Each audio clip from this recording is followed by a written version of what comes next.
The Grand Assembly Hall of the Galactic Council stretched across 17 kilometers of crystallized space. Its walls formed from compressed starlight that had witnessed the rise and fall of 1,000 civilizations. Today, those ancient walls trembled. Ambassador Thrace stood at the center of the vast chamber, his weathered human face a mask of controlled fury. Around him, representatives from 47 star-spanning civilizations sat in their designated tiers, their various forms of sensory organs all focused on the lone figure below. The humans had been summoned to answer for their crimes against the hegemony, and most expected to witness another species bowing to inevitable submission. They would be disappointed. The Galactic Council has reviewed the evidence, intoned Elder Voss of the hegemony, his crystalline form pulsing with authority. Humanity stands accused of destroying 3 patrol fleets in the Orion sector. You will surrender your military assets and submit to hegemony oversight immediately. Thrace's lips curved into something that wasn't quite a smile. No. The single word echoed through the chamber like a thunderclap. Several delegations shifted uneasily. No one simply refused the council.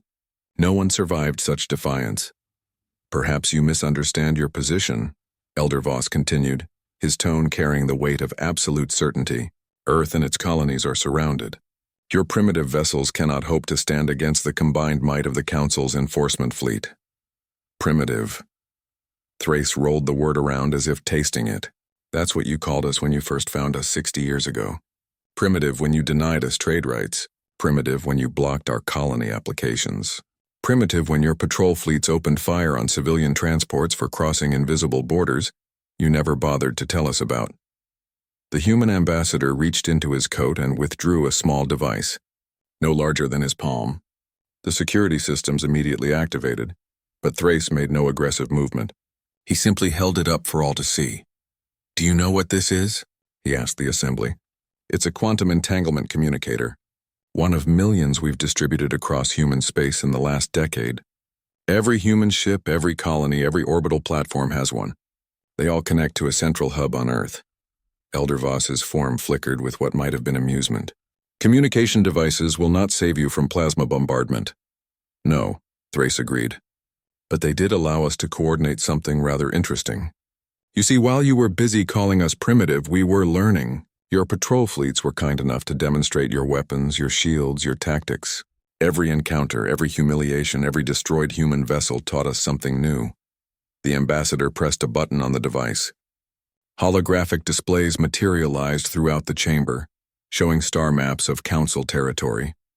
Red dots began appearing across the projection, hundreds, then thousands of them. 40 minutes ago, Thrace announced, every human vessel in the galaxy received the same order. We call it Operation Consequence. The red dots began moving. Councilor Dex of the Arthonian Confederacy rose from her perch, her 4 arms gesticulating wildly. "This is madness. You have perhaps 300 vessels total. The Council fleet numbers in the tens of thousands. 300 military vessels," Thrace corrected. "But here's something you never understood about humans. We don't just build warships. Every mining vessel, every cargo hauler, every scientific survey ship, every single human craft capable of faster-than-light travel has been retrofitted with weapons. Not your weapons, not copies of your technology. Something new." The display zoomed in on one sector, showing a hegemony supply depot. As the assembly watched, a human cargo vessel dropped out of hyperspace nearby. The depot's automated defenses activated, plasma beams lancing out toward the seemingly defenseless transport. The beams never reached their target.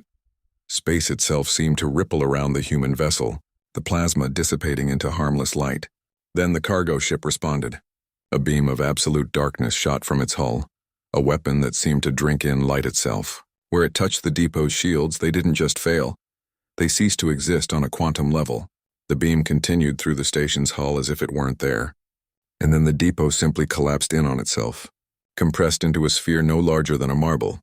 Gasps and untranslatable sounds of shock filled the chamber. "Graviton lances," Thrace explained calmly. "Every human child learns about gravity in school. We just took that education a bit further than you expected. Your shields are designed to stop energy and matter. They can't stop space-time itself from bending." More displays showed similar scenes across Council space. Human vessels, Many of them civilian craft that had been ignored or dismissed were systematically destroying military installations, supply lines, and communication relays. The Council's vast fleet scattered across their territory in a show of dominance couldn't respond fast enough to threats appearing everywhere at once. "You're attacking civilians." Elder Voss's form blazed with outrage. "No." Thrace's voice turned cold. "We're attacking military targets and infrastructure. We've been very careful about that. Every strike is precisely calculated to minimize civilian casualties while maximizing strategic impact. It's more consideration than you showed our colony ships." The human ambassador walked slowly around the speaking circle, addressing the entire assembly. "For 60 years we tried to join you as equals. We offered our music, our art, our literature. We shared our mathematics, our philosophy, our dreams. And you spat on all of it, called us primitive, treated us like vermin to be contained." He stopped, facing Elder Voss directly. "But you made a fatal error. You judged us by your standards. You saw our compassion as weakness, our desire for peace as cowardice. You never asked yourselves why a species that could dream of reaching the stars would also develop such devastating weapons in our past. You never wondered what we were fighting against that required such tools. We were fighting ourselves," Thrace continued, his voice carrying to every corner of the vast chamber. "And we won.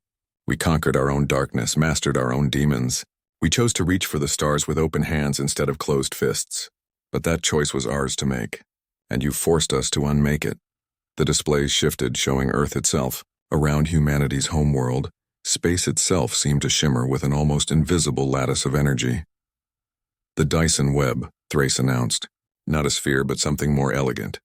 A network of gravitational manipulation satellites that can focus the entire output of our sun into a coherent beam of graviton energy.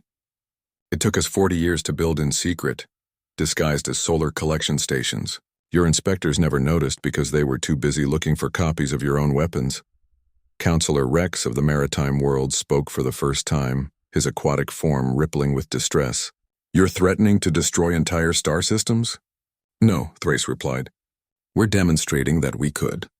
There's a difference. Every Council world is now targeted by at least 3 human vessels equipped with graviton lances. Your home systems are within range of our Dyson Web. But notice that we haven't destroyed anything except military targets.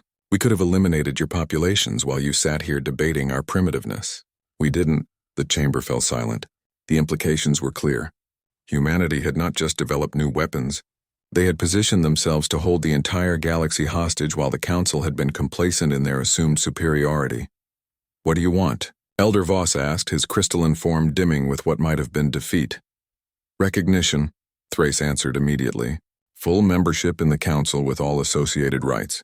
Reparations for the destroyed colony ships and murdered civilians. The dissolution of the hegemony's monopoly on hyperspace lanes. And most importantly, a complete restructuring of how this Council operates.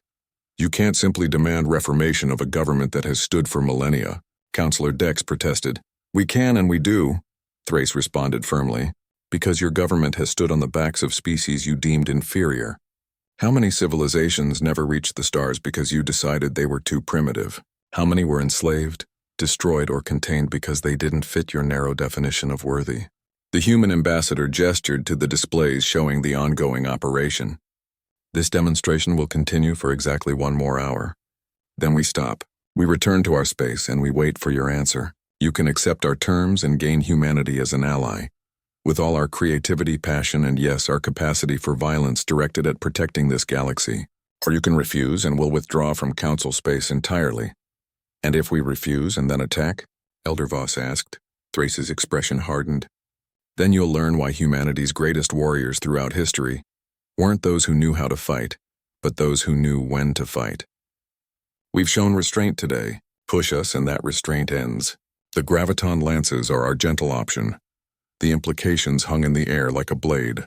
Whatever other weapons humanity had developed in secret, they were apparently worse than devices that could compress entire stations into marbles. "You have 1 week to decide," Thrace concluded, turning to leave. "Humanity has been patient for 60 years. We won't wait much longer." As the human amb